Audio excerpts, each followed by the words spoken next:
Udal gobernua postura zein da, guk garbi dakau hondakinen arazo badala, bide gurutze baten aurkitzen da Zumaia eta Gipuzkoa, hondakinak ikaragarria zaidia azken urtetan, eta jakinekoa da arazo horrei aurre egiteko batez ere hiru gune eduki behar ditula. Batez ere iturburua, alegia ahalik eta hondakin gutxiena sortu behar du, bestiak bilketa, ahalik eta gehien birziklatu behar du, eta hirugarrena tratamentua izango litzake, ez. Bilketa dagokionei, udaletxean eskuduntza dalako, saiatu jarduna da ahalik eta gehien birziklatzen.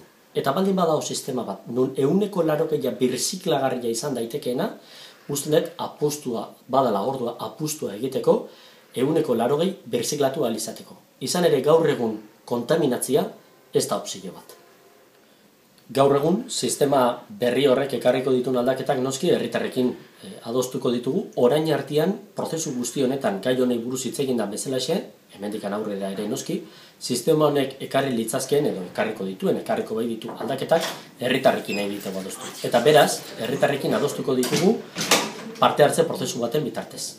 Eta hortatik eratorritako aldaketak, herritarrekin bat egingo ditugu, bai nun jarri behar dian, ze ordutegitan, ze egunetan jaso jardan, ez dan, oain artean egin dan bezalaxe, berdin jarraituko deu, bizkarrik eman gabe herriai, azken finean gu herritarren ordezkaria bai gea, eta behaiekin batean egiteu auzo guzti hori erabaki.